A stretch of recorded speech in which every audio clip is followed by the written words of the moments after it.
In The Hague, Israel had wanted what it called the absurd genocide case dismissed, while South Africa's lawyers demanded the court effectively order a ceasefire in Gaza. The 15 judges did neither. They ruled that some of Israel's acts in Gaza could plausibly amount to genocide, but did not tell it to halt the war. Instead, the court said Israel must take actions to improve the humanitarian situation and to prevent acts of genocide. The court further considers that Israel must ensure with immediate effect that its military forces do not commit any of the aforementioned acts. Outside, Palestinian officials seem to interpret that as a win. This is a good day for humanity. This ruling is in favor of international system based on law and against exceptionalism and double standards. In Gaza, though, where health officials say 26,000 are now dead and some 250 people are killed every day, there was disappointment. Immediately, there should have been a ceasefire, Ayad Saeed told a videographer working for CBC News, and then they can start investigating and see what's really happening here. Everyone is expecting that Israel won't follow through with this ruling, said Omar al-Saka.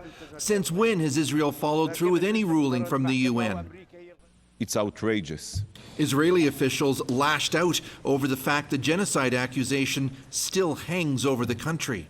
Today, the UN has become one of the weapons in the arsenal of modern-day Nazis against us. A statement from Israeli Prime Minister Benjamin Netanyahu didn't specify whether Israel intends to follow the court's orders. Israel's commitment to international law is unwavering.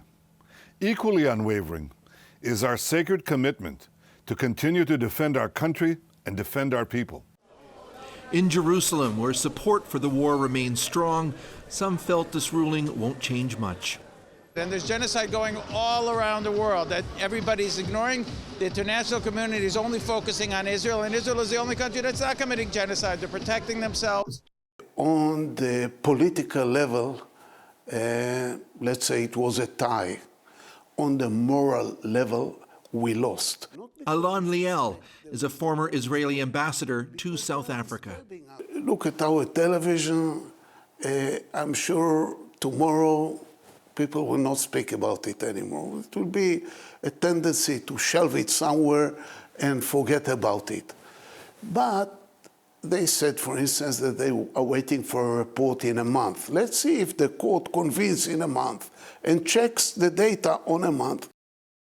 And Chris, you've been tracking some of the international reaction.